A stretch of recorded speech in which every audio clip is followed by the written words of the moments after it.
A paz do Senhor, meus irmãos, estamos aqui hoje para dar continuidade ao estudo da Epístola do Apóstolo Paulo aos Romanos. Vamos estudar hoje os capítulos 5 e 6, com a graça de Deus.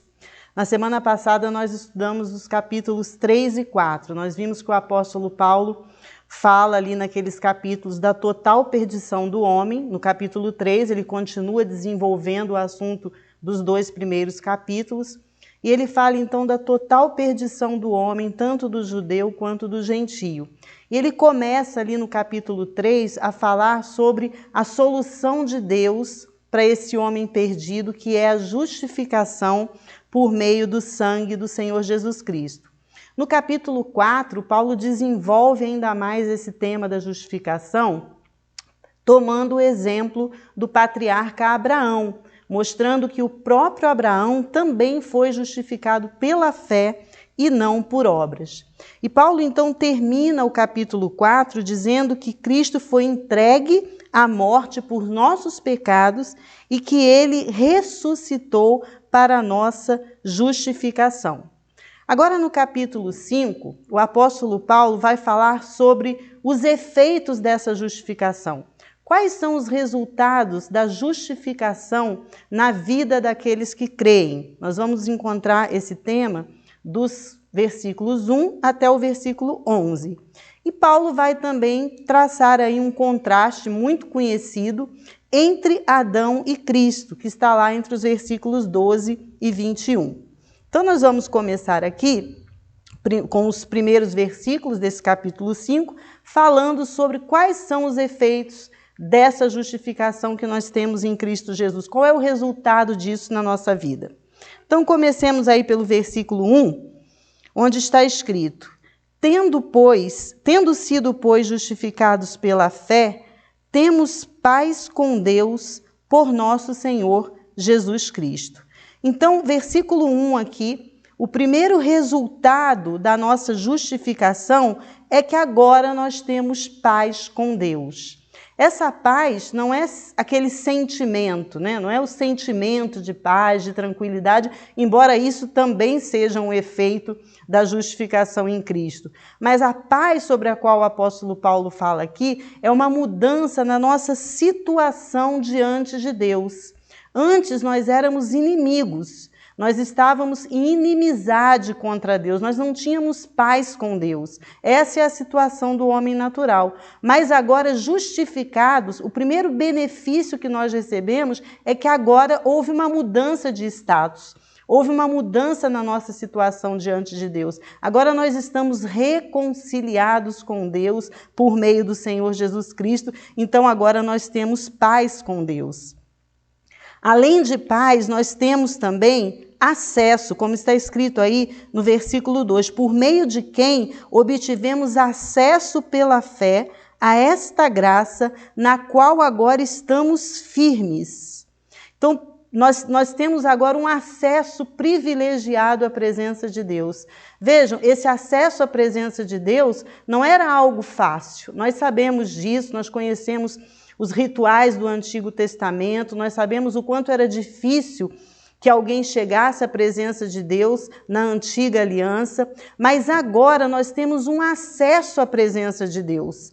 O escritor aos Hebreus fala disso muito bem, de uma maneira maravilhosa, quando ele diz que Jesus Cristo abriu um novo e vivo caminho para Deus. E agora nós podemos entrar confiadamente na presença do Senhor. Essa palavra acesso aqui, ela é retirada também dos cerimoniais dos castelos, onde havia necessidade de se pedir autorização para que alguém pudesse entrar na presença do rei. Nós temos um exemplo disso no livro de Esther, quando Esther quer ser atendida, quer ser recebida pelo rei Assuero, ela chega à presença dele e o rei então estende o seu cetro em sinal de que ela foi aceita, de que ela tem acesso à presença do rei. E é desse acesso que o apóstolo Paulo está falando aqui.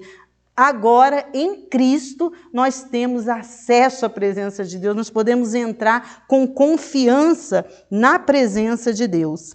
E ainda no versículo 2, nós temos um outro efeito da justificação também. Nós nos gloriamos na esperança da glória de Deus.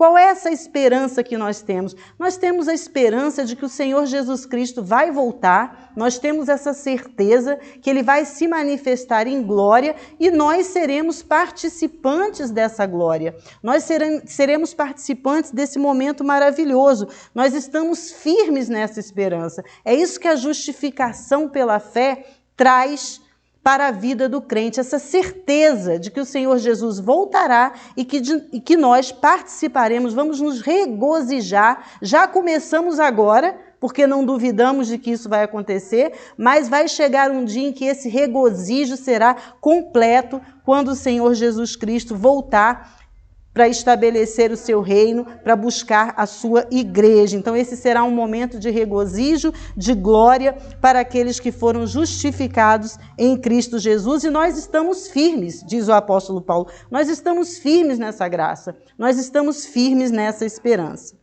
Outro efeito da justificação pela fé está aí também no versículo 3. Não só isso, mas nos gloriamos nas tribulações. Vejam só, o apóstolo Paulo coloca a tribulação como um efeito também da justificação pela fé. Fica bem claro aqui que o crente justificado por Deus, ele não está livre das tribulações, ele não está isento disso, ele não vai deixar de passar por problemas nessa vida. Como disse certo escritor cristão, o crente é o único que consegue se regozijar na tribulação.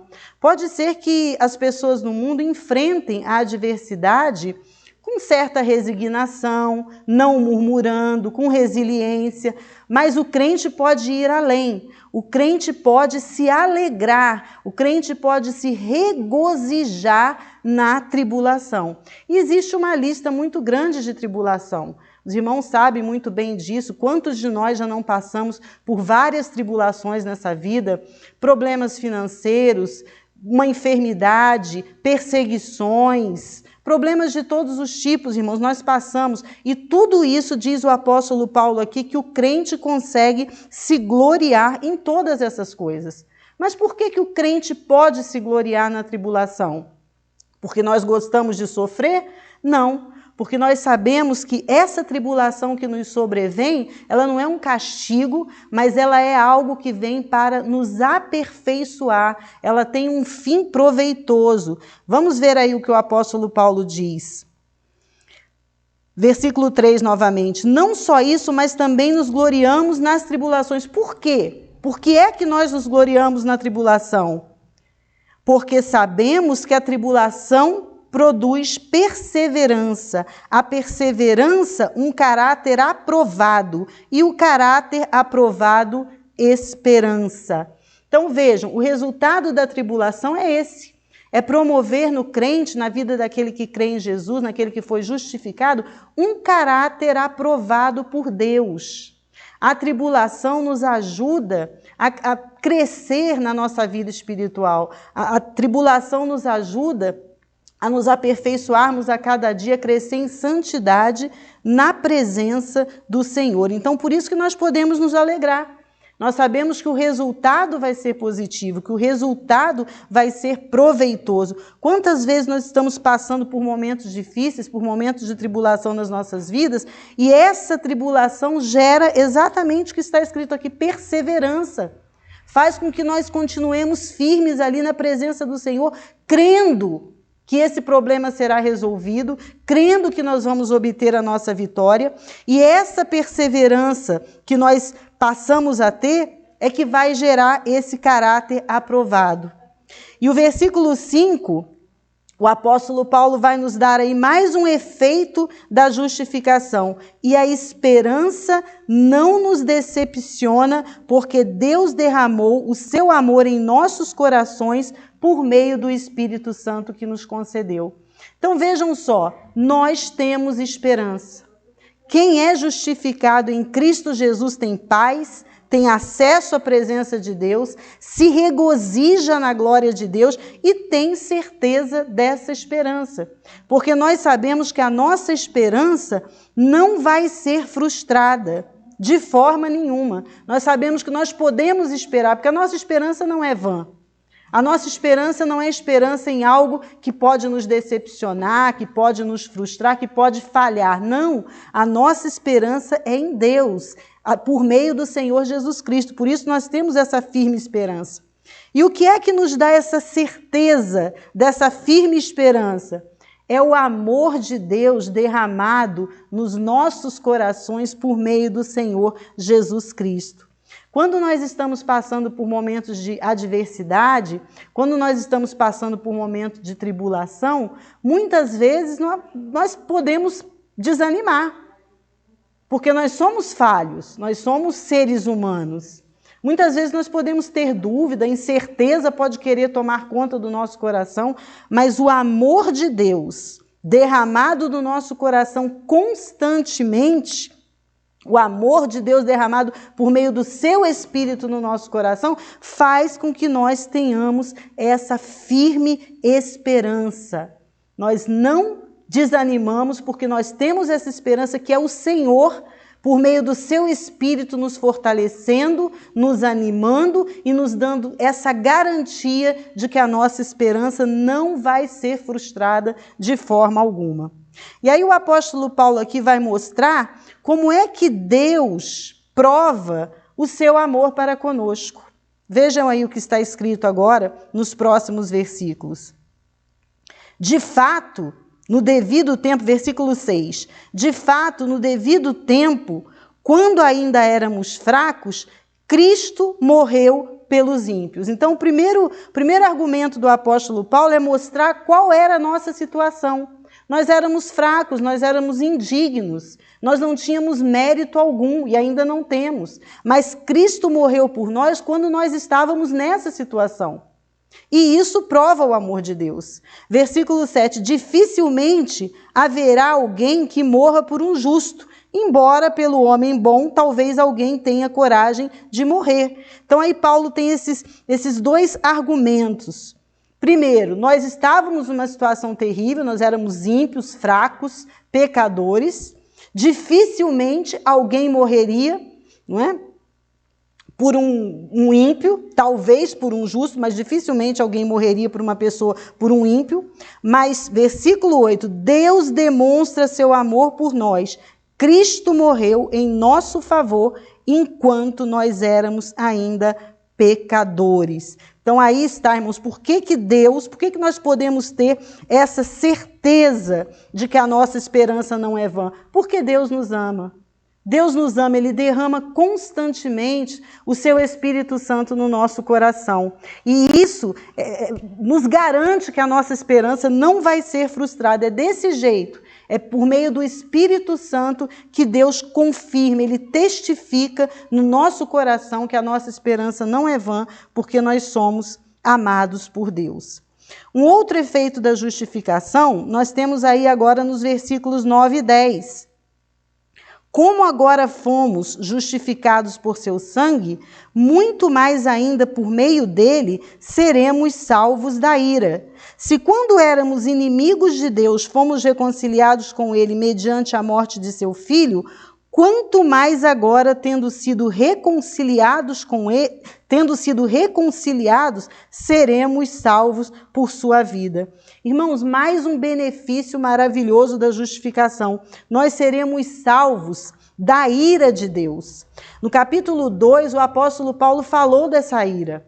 Ele fala de um dia, no futuro, quando Deus vai manifestar a sua ira de uma forma completa sobre a humanidade, punindo definitivamente os ímpios e vindicando todos os justos, fazendo justiça completamente. E aqui o apóstolo Paulo diz que nós seremos salvos desse dia quando Deus vai exercer o seu juízo nesse mundo. Nós estaremos salvos porque fomos justificados pelo Evangelho, fomos justificados pelo sangue de Jesus. E ele diz, se quando nós éramos inimigos de Deus, nós fomos reconciliados por meio de Cristo, quanto mais agora, que nós já estamos reconciliados. Certamente agora Ele vai nos livrar também desse dia da sua ira futura. E no versículo 11 nós temos aí mais um benefício, o sétimo benefício da nossa justificação. Não apenas isso, mas também nos gloriamos em Deus por meio do nosso Senhor Jesus Cristo, mediante quem recebemos agora a reconciliação. Então, queridos, vejam aqui que o apóstolo Paulo repete por 3 vezes que nós nos gloriamos. No versículo 2, nós nos gloriamos em Cristo. Versículo 2, por meio de quem obtivemos acesso pela fé a esta graça na qual estamos firmes e nos gloriamos na esperança da glória de Deus. Então, nós nos gloriamos na esperança da glória de Deus. Depois, no versículo 3, ele diz que nós nos gloriamos nas tribulações. E agora ele diz que nós nos gloriamos em Deus, mediante quem nós recebemos reconciliação por meio do Senhor Jesus Cristo. Então, até aqui o que o apóstolo Paulo faz é mostrar o quanto nós somos abençoados por essa maravilhosa salvação que nós recebemos em Cristo Jesus. Todos esses benefícios, irmãos, espirituais, eles estão sobre a nossa vida. Paz, acesso, regozijo, uma firme esperança, uma certeza de que a nossa esperança não vai ser frustrada, livramento desse dia da ira futura de Deus. Nós podemos nos gloriar em Deus, porque agora a nossa situação mudou. Agora nós somos reconciliados, nós não somos mais inimigos. Graças a Deus por isso. Continuando aqui agora, nós vamos ver esse contraste que o apóstolo Paulo estabelece entre Adão e Cristo. O que Paulo vai mostrar aqui, do versículo 12 em diante, é como Deus imputa a sua justiça àqueles que creem. Então, nós vamos ver aqui, irmãos, que existe um contraste entre Cristo e Adão. E esse contraste ele gira em torno dos seguintes pontos. Primeiro, o que cada um representa. Adão representa a humanidade caída e perdida, enquanto Cristo representa uma nova humanidade, uma nova criação justificada pela fé. Os efeitos da obra de cada um também existe um contraste, porque a desobediência de Adão trouxe morte, enquanto que a obediência de Cristo trouxe vida. E um contraste também em relação à extensão da obra dos dois, porque pelo pecado de Adão, todos se tornaram pecadores, mas pela obra de Cristo, muitos se tornarão justos. Então, nesse sentido, existe aí uma relação entre Adão e Cristo. Na verdade, Paulo diz que Adão prefigurava Cristo. Ele já havia dito isso, ele disse isso também aos Coríntios, em 1 Coríntios 15, dos versículos 45 ao 47, o apóstolo Paulo diz que Cristo é o último Adão e o segundo homem. Então, estabelecida aí essa relação. Então, cada um desses dois homens, né, Adão e Cristo, cada um aí está diante de um povo, diante de um tipo de povo. Adão e todos aqueles que estão com ele representam aqueles que estão perdidos sem Cristo. E Cristo está diante daqueles que creem, que são justificados e que formam então essa nova humanidade redimida, essa nova criação redimida.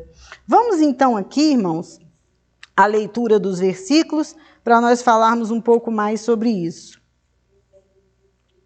Versículo 12, portanto, da mesma forma como o pecado entrou no mundo por um homem e pelo pecado a morte, assim também a morte veio a todos os homens, porque todos pecaram. Então, o que o apóstolo Paulo faz aqui nesse versículo é mostrar por que nós somos pecadores, por que o pecado entrou no mundo, né? Ele fala aqui do pecado original, ele fala das implicações do pecado de Adão para toda a raça humana. Ele diz que o pecado, né, entrou no mundo por causa do pecado de Adão, o primeiro pecado. Portanto, da mesma forma como o pecado entrou no mundo por um homem, foi assim que o pecado entrou no mundo. O pecado entrou no mundo por Adão. E com o pecado, qual é a consequência do pecado? A morte. Então, assim, a morte veio a todos os homens porque todos pecaram. É importante entender aqui que Adão era uma espécie de nosso representante, mas nós não somos pecadores exclusivamente por causa do pecado de Adão. É claro que o pecado de Adão fez com que todo homem nascesse com essa tendência a desobedecer a Deus, com essa tendência a confrontar a Deus. O pecado de Adão fez com que todo homem nasça como um inimigo de Deus. Mas, na verdade, nós somos condenados também pelos nossos próprios pecados, porque nós pecamos também, não apenas por causa do pecado de Adão. Versículo 13. Pois antes de ser dada a lei, o pecado já estava no mundo, mas o pecado não é levado em conta quando não existe lei. Todavia, a morte reinou desde o tempo de Adão até o de Moisés, mesmo sobre aqueles que não cometeram pecado semelhante à transgressão de Adão, o qual era um tipo daquele que haveria de vir. Paulo está dizendo que, mesmo quando ainda não havia uma lei formalizada, uma lei escrita, já havia pecado no mundo, tanto é que havia morte. Havia pecado, porque as pessoas tinham, nós vimos aqui que o apóstolo Paulo fala, no começo de Romanos, que existe uma revelação de Deus na natureza, que a norma da lei está gravada no coração do homem, então o homem já sabia o que era certo e errado, mesmo antes de haver uma lei escrita formalizada, e já havia pecado. Mesmo aqueles que não pecaram à semelhança de Adão, ou seja, mesmo aqueles que não tinham uma instrução direta de Deus, uma ordem oral de Deus, esses pecaram também. E por causa disso havia morte, desde Adão até Moisés, ou seja, mesmo antes de que a lei fosse dada. Versículo 15. Entretanto, não há comparação entre a dádiva e a transgressão. Vejam só, não há comparação. A dádiva e a transgressão não podem ser comparadas. De fato, muitos morreram por causa da transgressão de um só homem. Mas a graça de Deus, isto é, a dádiva pela graça de um só, Jesus Cristo, transbordou ainda mais para muitos. Então aqui o apóstolo Paulo está falando da vitória da graça. Embora por causa de um homem muitos tenham se tornado, todos aliás tenham se tornado pecadores, por causa da graça de Deus, da dádiva de Deus, muitos se tornarão justos. Então um contraste aí, né, entre os efeitos da obra de Adão e da obra de Cristo. Não se pode comparar a dádiva, versículo 16, não se pode comparar a dádiva de Deus com a consequência do pecado de um só homem. Por um pecado veio o julgamento que trouxe a condenação, mas a dádiva decorreu de muitas transgressões e trouxe justificação. Então vejam só, o que o apóstolo Paulo diz aqui, um pecado trouxe condenação. Mas muitas transgressões, a graça, ela opera sobre muitas transgressões, trazendo a justificação. Então, mais uma vez aí, o contraste entre os efeitos da obra de Adão e de Cristo. Versículo 17. Se pela transgressão de um só a morte reinou por meio dele, muito mais aqueles que recebem de Deus a imensa provisão da graça e a dádiva da justiça reinarão em vida por meio de um único homem, Jesus Cristo. Que coisa maravilhosa, irmãos. Vejam aqui que promessa maravilhosa. O apóstolo Paulo falando dessa imensa provisão da graça de Deus. Por isso que eu me lembro sempre do que o escritor aos Hebreus diz quando ele pergunta como escaparemos nós se negligenciarmos tão grande salvação. É algo maravilhoso, a graça de Deus que abundou na nossa vida para que nós fôssemos salvos e reconciliados. No versículo 18, consequentemente, assim como uma só transgressão resultou na condenação de todos os homens, assim também um só ato de justiça resultou na justificação que traz vida a todos os homens. Aqui nós temos que entender bem, irmãos, porque algumas pessoas podem achar que talvez possam encontrar aqui uma base para o universalismo, ou seja, para aquela teoria de que todo homem está salvo pela morte de Cristo, todo homem foi alcançado pela morte de Cristo. Mas o apóstolo Paulo não usa aqui com muito critério o termo muitos e todos. E claro que nós temos que comparar o que ele diz aqui com outros textos da Bíblia, com muitos outros textos da Escritura. Então, quando Paulo diz aqui que Assim também um só ato de justiça resultou na justificação que traz vida a todos os homens, não é a todos os homens, mas a muitos homens. A todos os homens que estiverem em Cristo Jesus, a todos os que creem em Cristo Jesus. Isso precisa ficar muito claro. Todos estão condenados, mas a justificação alcançará aqueles que crerem. Logo, assim como por meio da desobediência de um só homem, muitos foram feitos pecadores, assim também por meio da obediência de um único homem, muitos serão feitos justos. Mais uma vez aqui nós temos que observar que quando o apóstolo Paulo diz, assim como por meio da desobediência de um só homem, muitos foram feitos pecadores, aqui ele quer dizer todos. Todos foram feitos pecadores por causa da desobediência de um homem. Assim também por meio da obediência de um único homem, muitos, aí sim, serão feitos justos. Muitos e não todos. Muitos serão feitos justos. Então aqui, irmãos, está o contraste, não é, entre Adão e Cristo. Não há comparação. A obra de Adão trouxe morte, trouxe condenação, mas a obra de Cristo traz justificação e traz vida eterna. E essa é a situação de toda a humanidade. Necessariamente nós estamos ligados ou a Cristo ou a Adão. Se nós estamos ligados a Adão, nós estamos em inimizade contra Deus, nós estamos debaixo da condenação, mas se nós estamos ligados a Cristo, nós fazemos parte da humanidade redimida, da nova criação de Deus e estamos destinados à vida eterna, estamos livres da ira de Deus, estamos reconciliados com Deus. E finalmente, versículo 20, a lei foi introduzida para que a transgressão fosse ressaltada. Já falamos disso aqui. Por que a lei veio? Um dos motivos pelos quais a lei veio, para mostrar o quanto nós somos pecadores.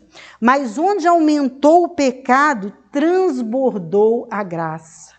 Transbordou a graça. Ou seja, quanto mais pecado, mais a graça se manifestou salvadora sobre a vida das pessoas.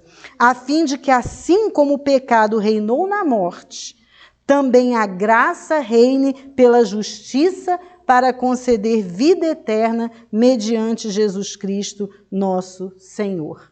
Então, esse capítulo 5, irmãos, é um capítulo maravilhoso que trata desse efeito da justificação nas nossas vidas, que mostra o quanto o pecado é pernicioso e o quanto a graça de Deus é maravilhosa quando nos resgata, quando nos salva e quando nos redime. Nós vamos agora para o capítulo 6.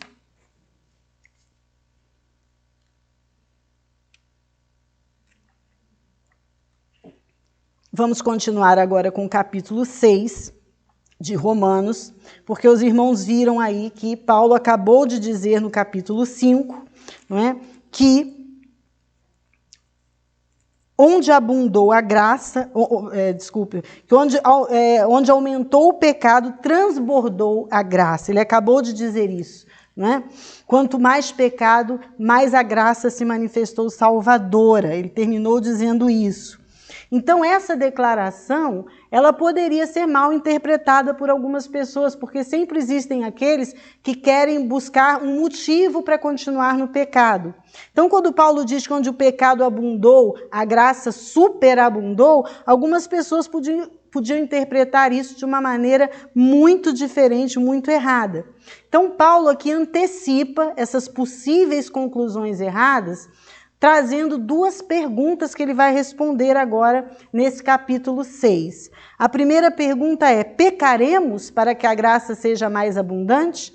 E a segunda pergunta é: pecaremos porque não estamos debaixo da lei?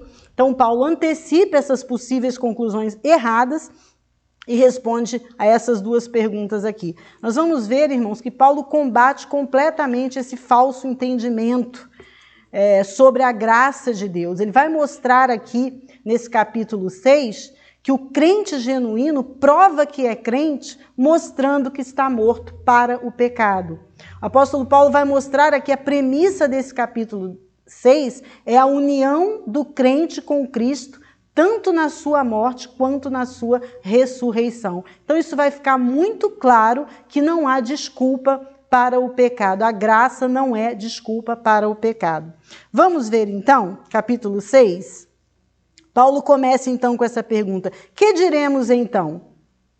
Ou seja, em face do que ele acabou de dizer, que onde abundou o pecado, superabundou a graça, que diremos então?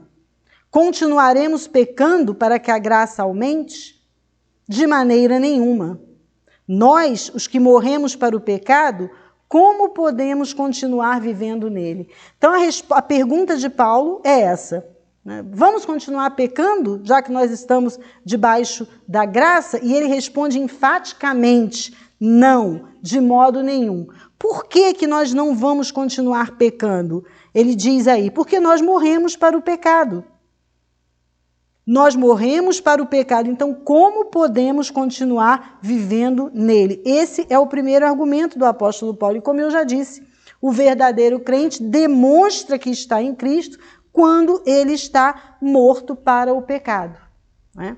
Ele não pode continuar pecando, porque se ele continua pecando, ele demonstra que ele não está morto, então ele não está em Cristo. Nos versículos 3 a 5, nós vamos encontrar a base pela qual Paulo afirma que nós verdadeiramente morremos para o pecado. Versículo 3. Ou vocês não sabem que todos nós que fomos batizados em Cristo Jesus, fomos batizados em sua morte. Portanto, fomos sepultados com ele na morte por meio do batismo, a fim de que, assim como Cristo foi ressuscitado dos mortos, mediante a glória do Pai, também nós vivamos uma vida nova. Se dessa forma fomos unidos a ele na semelhança de sua morte, certamente o seremos também na semelhança da sua ressurreição.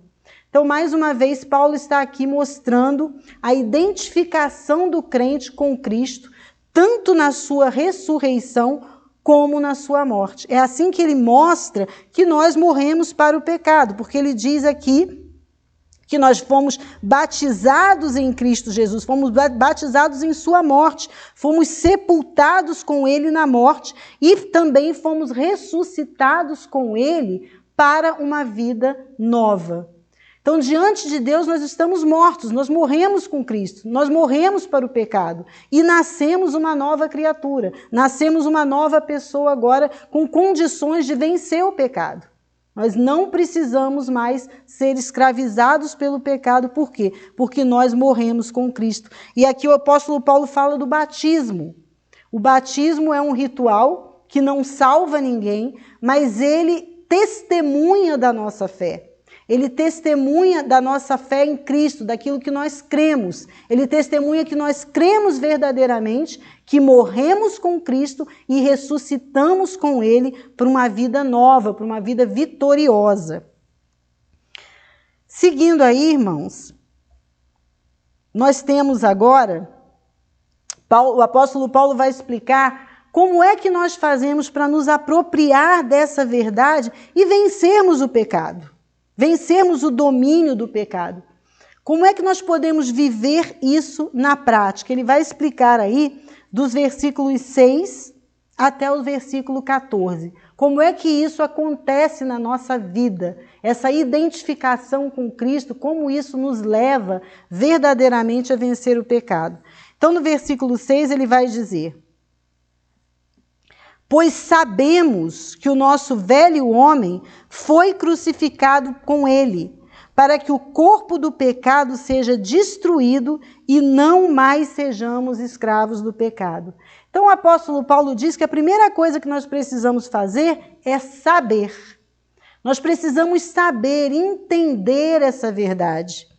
Vejam que ele começa no versículo 3, ele pergunta assim: ou vocês não sabem, ou vocês não sabem. E aqui ele diz, sabemos.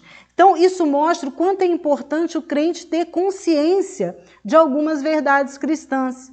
E também indica que é possível, muitas vezes, que alguém seja crente, mas não conheça essas realidades totalmente e, por isso, viva uma vida cristã muito abaixo do que poderia viver. Vive uma vida cristã que não é na sua plenitude. Por quê? Porque ele não sabe, ele não conhece essa verdade. Por isso que é importante estudar a palavra de Deus e entender o que é que a palavra de Deus fala sobre nós. O que é que a palavra de Deus fala sobre os crentes. E a primeira coisa que nós precisamos é saber. O que é que nós precisamos saber? Que o nosso velho homem, aquela natureza adâmica que nós herdamos de Adão, do primeiro homem, ela foi crucificada com Cristo. Ela foi crucificada com Cristo. Para quê? Para que o corpo do pecado, esse nosso corpo que tem a tendência pecaminosa de se opor contra Deus, para que esse corpo seja destruído e nós não sejamos mais escravos do pecado. Ou seja, esse corpo, ele não vai ser destruído enquanto nós estivermos nessa vida, mas o poder do pecado sobre o crente é destruído quando nós estamos com Cristo. Quando nós nos identificamos com Cristo, na sua morte e na sua ressurreição, o poder do pecado é destruído na vida do crente. Nós não estamos mais sob o domínio do pecado. Então essa é a primeira coisa, nós temos que saber isso. É isso que a Bíblia fala de nós. Nós estamos mortos para o pecado. Nós morremos com Cristo. Então agora nós temos condições de viver uma vida totalmente transformada pelo poder do Espírito Santo que habita em nós. O apóstolo Paulo também vai dizer agora, no versículo 7, pois quem morreu foi justificado. Ora, se morremos com Cristo, cremos que também com ele viveremos. Pois sabemos que, tendo sido ressuscitado dos mortos, Cristo não pode morrer outra vez. A morte não tem domínio sobre ele, porque morrendo, ele morreu para o pecado uma vez por todas, mas vivendo, vive para Deus. Da mesma forma, considerem-se mortos para o pecado, mas vivos para Deus em Cristo Jesus. Ou seja, da mesma forma que Cristo morreu e nós morremos com ele, ele ressuscitou e nós viveremos com ele. Cristo não vai morrer outra vez. Ele morreu uma vez só e ressuscitou e está vivo. Não existe o domínio do pecado mais só. Da mesma forma como Cristo morreu e ressuscitou, e ele não pode morrer novamente, nós também morremos e não estamos mais sob o domínio do pecado. E agora o apóstolo Paulo diz que nós temos que nos considerar mortos. Mas vivos, mortos para o pecado, mas vivos para Deus em Cristo Jesus. Ou seja, saber é uma coisa. A Bíblia diz que nós morremos com Cristo e ressuscitamos com ele. Mas eu preciso me apropriar dessa verdade espiritual para a minha vida. Eu preciso não só saber, mas eu preciso me considerar realmente morto para o pecado. Eu estou morto para o pecado e estou vivo para Deus. É assim que eu tenho que me considerar. É assim que eu tenho que me apropriar dessa bênção espiritual, da minha união, da minha identificação com Cristo. Eu tenho que me considerar dessa maneira. E se eu sei que isso é uma realidade espiritual, e se eu aplico isso à minha vida, como é que eu vou agir? Versículo 12. Portanto, não permitam que o pecado continue dominando os seus corpos mortais, fazendo que vocês obedeçam aos seus desejos. Isso porque nós estamos livres do poder do pecado, mas não da presença do pecado. Continua havendo um conflito, nós estamos sempre em conflito, lutando contra o pecado, porque o pecado quer tomar a sua posição, quer retomar a sua posição, o seu trono, o seu domínio. Mas o apóstolo Paulo diz, sabendo que nós estamos mortos com Cristo e nos considerando dessa forma, ou seja, considerando que realmente é assim, que aquilo que Deus diz que é dessa maneira, então se ele diz que eu morri com Cristo e ressuscitei com ele, então eu tenho que me considerar dessa forma, então eu não posso permitir que o pecado continue dominando o meu corpo. Eu não posso permitir isso de forma alguma. Existe essa luta, mas agora eu tenho condições. Eu tenho na minha vida o poder santificador de Cristo. Eu tenho o poder do Espírito Santo para que eu não permita que o pecado retome esse lugar de domínio. E continua ele dizendo: não ofereçam os membros do corpo de vocês ao pecado, como instrumentos de justiça. Antes, ofereçam-se a Deus como quem voltou da morte para a vida, e ofereçam os membros do corpo de vocês a Ele como instrumentos de justiça, pois o pecado não os dominará, porque vocês não estão debaixo da lei, mas debaixo da graça. No capítulo 3, quando o apóstolo Paulo fala da perdição de todos os homens, ele cita trechos do Antigo Testamento mostrando que o homem é pecador e que os membros do seu corpo são oferecidos ao pecado. Sua língua, seus lábios, sua boca, seus pés, todo homem, sua garganta, todo homem, os membros do corpo humano são oferecidos pelo homem para o pecado, para fazer o que é mal ao próximo, por meio de palavras e por meio de ações.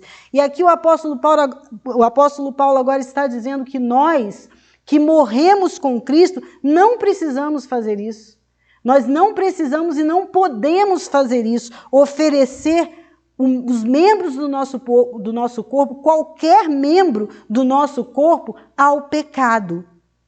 Pelo contrário, nós temos que agora oferecer os membros do nosso corpo como instrumento de justiça. E ele diz: pois o pecado não os dominará. O crente não pode ser dominado pelo pecado, de forma alguma. Ele tem condições de vencer o pecado, desde que ele se aproprie dessas verdades espirituais. É claro que aqui, irmãos, nós não estamos falando de perfeição. Nós não estamos falando de perfeição. Enquanto nós estivermos nesse corpo, nós vamos errar, nós vamos falhar, mas nós não podemos nos conformar com uma vida no pecado. Nós não podemos usar da lei para dar lugar, da graça, melhor dizendo, para dar lugar à carne. É isso que o apóstolo Paulo está mostrando. Lembre-se da pergunta que ele fez. A pergunta é: que diremos? Continuaremos pecando para que a graça aumente? Ele diz: de forma alguma. Porque nós estamos mortos para o pecado. Como é que nós vamos continuar pecando se nós morremos para o pecado e nascemos, ressuscitamos para uma nova vida em Cristo?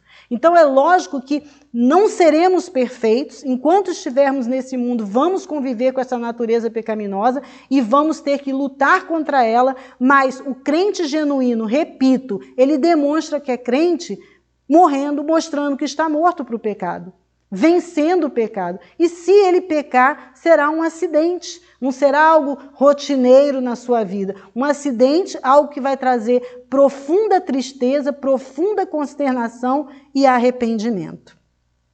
Agora nós vamos aqui já caminhando para o final desse capítulo 6. E vamos ver a segunda pergunta que o apóstolo Paulo faz, que é: e então, versículo 15, vamos pecar porque não estamos debaixo da lei, mas debaixo da graça? Ele acabou de dizer no versículo 14 que o pecado não vai nos dominar, porque nós não estamos debaixo da lei, mas debaixo da graça. Então ele pergunta: por isso, porque nós não estamos debaixo da lei, mas debaixo da graça, nós vamos pecar? Mais uma vez ele responde enfaticamente: de maneira nenhuma. Então, em primeiro lugar, o que significa estar debaixo da lei e estar debaixo da graça? Estar debaixo da lei é aquilo que acontecia com os judeus: tentar se justificar por meio da guarda da lei. Tentar se justificar por meio da sua própria justiça. E nenhum homem consegue fazer isso porque a nossa natureza é pecaminosa. E o apóstolo Paulo diz que a lei, ela tomando ocasião, por causa da nossa natureza pecaminosa, ela nos condena. A lei é boa, ela é justa, ela é perfeita, o problema somos nós somos pecadores.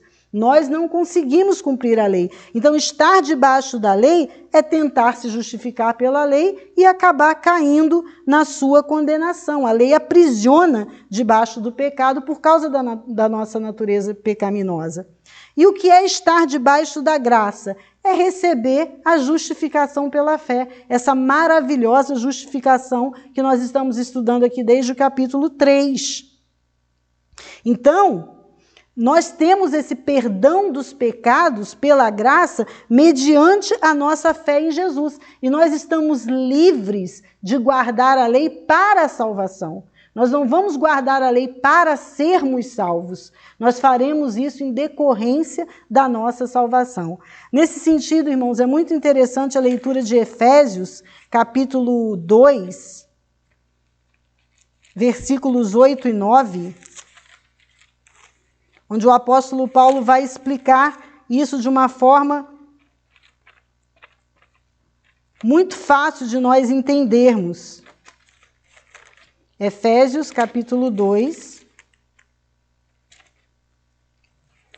versículos 8 e 9. Um instantinho aqui, irmãos, enquanto eu encontro na minha Bíblia. Efésios 2, 8 e 9. Na verdade, do 8 até o 10, que diz assim: pois vocês são salvos pela graça, por meio da fé, e isto não vem de vós, é dom de Deus, não por obras para que ninguém se glorie, porque somos criação de Deus, realizada em Cristo Jesus para fazermos boas obras, as quais Deus preparou antes para nós as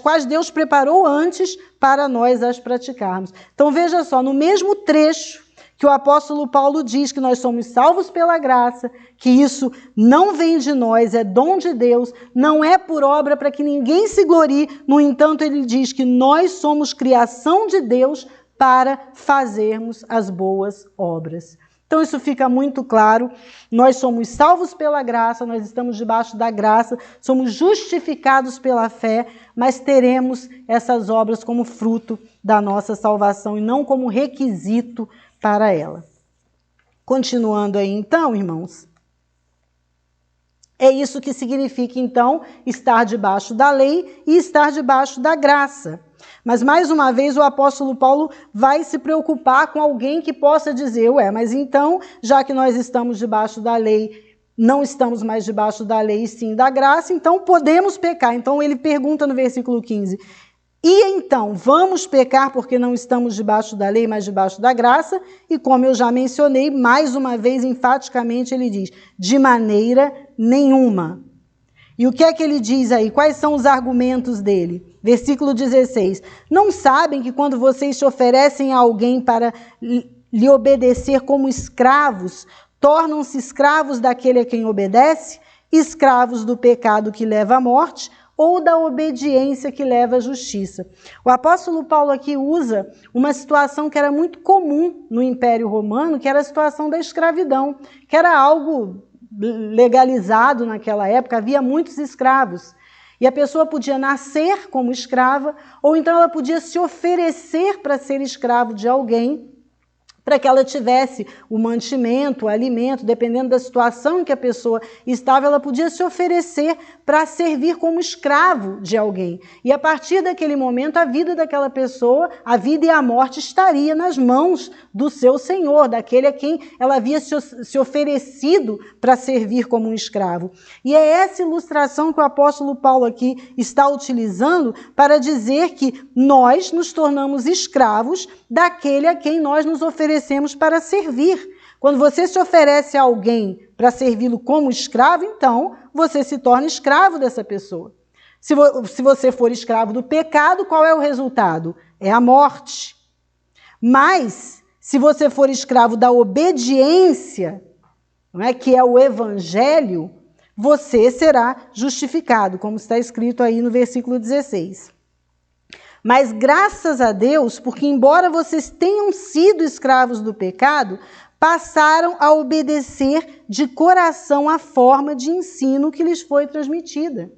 Então aqui o apóstolo Paulo dá graças a Deus, por quê? Porque aqueles crentes aos quais ele estava escrevendo tinham estado nessa situação.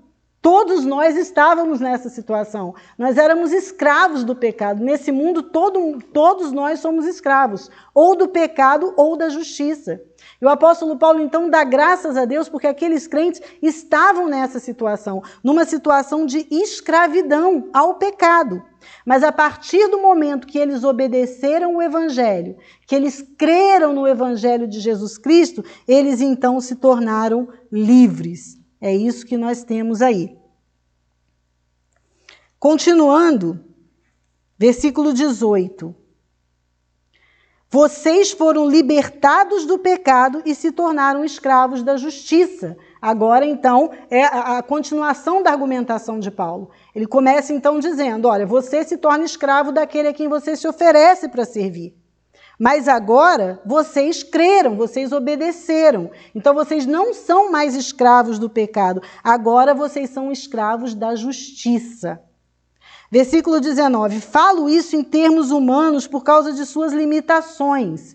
Aqui o apóstolo Paulo está se justificando. Por que é que ele está usando essa figura da escravidão para explicar essa realidade espiritual? Ele está trazendo ali para o nível dos crentes, né, para que eles pudessem entender. Todos nós temos muitas limitações e essas realidades espirituais muitas vezes são difíceis de nós entendermos. É por isso que o apóstolo Paulo usa aqui essa ilustração da escravidão, que era algo com que eles estavam acostumados. Era algo que fazia todo sentido para eles. Por isso Paulo usa essa figura. Assim como vocês ofereceram os membros do seu corpo em escravidão, a impureza e a maldade que leva à maldade, ofereçam-se agora em escravidão à justiça que leva à santidade. Então é isso, é o apelo do apóstolo Paulo. Olha, antes vocês se ofereceram à maldade, vocês se ofereceram à escravidão, mas agora ofereçam-se à justiça que leva à santidade. Ou seja, é um outro caminho, é uma outra vida, é uma outra história para aquele que morreu em Cristo e que ressuscitou com ele. Quando vocês eram escravos do pecado, estavam livres da justiça. Livres no sentido de que não estavam justificados. Por quê? Porque eram escravos do pecado. Que fruto colheram então das coisas das quais agora vocês se envergonham? O fim delas é a morte. Quando nós estávamos lá no pecado, né, o que nós colhemos? Muitas coisas das quais nós nos envergonhamos, né? E nós temos mesmo que sentir vergonha daquilo que fazíamos quando nós estávamos nessa condição que o apóstolo Paulo descreve, quando nós éramos escravos do pecado. Nós temos que ter vergonha, nós não podemos falar disso com orgulho. Tem gente que conta um testemunho, às vezes, de coisas que fez no passado com certo orgulho. Não, o crente se envergonha daquilo que fez no passado. Por quê? Porque ele era escravo do pecado naquela época. E qual é o fim dessas coisas? Quando nós permanecemos como escravos do pecado, o fim é um só, o fim é a morte.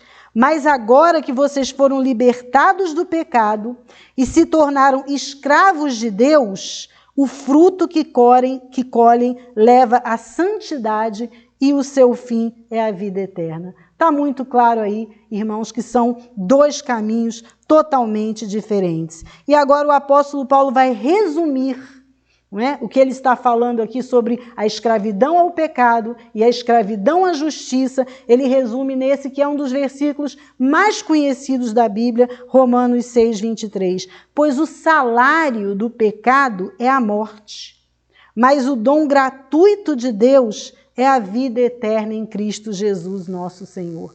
O pecado que ele paga para os escravos que ele tem é a morte. Agora, Deus, ele não paga, porque nós não temos mérito algum. E pagamento é algo que nós recebemos em troca daquilo que fazemos, a que temos direito. Nós temos direito a um pagamento quando nós fazemos alguma coisa. Mas não, o dom gratuito de Deus, o pecado paga ao seu escravo, mas Deus dá gratuitamente a vida eterna em Jesus Cristo, nosso Senhor. Então, queridos irmãos, esses dois capítulos maravilhosos, no qual Paulo fala dos benefícios da nossa justificação pela fé, compara a obra de Adão com a obra de Cristo, mostrando que ou nós estamos em Adão, ou nós estamos no grupo de Adão, ou seja, condenados, ou nós estamos com Cristo, ou seja, salvos, justificados, livres da ira futura. E agora, nesse capítulo 6, ele mostra a identificação do crente com Cristo. Ele mostra como nós morremos para o pecado e ressurgimos para uma vida nova. Nós temos total condição de sermos vitoriosos sobre o pecado. Nós não podemos mais usar a graça e não devemos usar a graça como desculpa para o pecado, porque a graça, na verdade, é o poder de Deus que nos ajuda a vencer o pecado. Em resumo, no capítulo 6, Paulo diz que Deus não somente nos justifica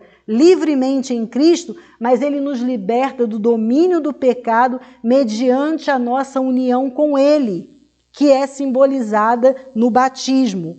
Se nós estamos em Cristo, então nós não vamos viver mais em pecado. A graça de Deus faz por nós aquilo que a lei não pôde fazer. A lei só veio para ressaltar o nosso pecado, nunca para salvar, nunca para justificar, mas a graça de Deus nos justificou em Cristo e por isso hoje nós podemos nos alegrar, nos regozijar e ter certeza que a nossa esperança não é vã. Amém? Deus abençoe os irmãos.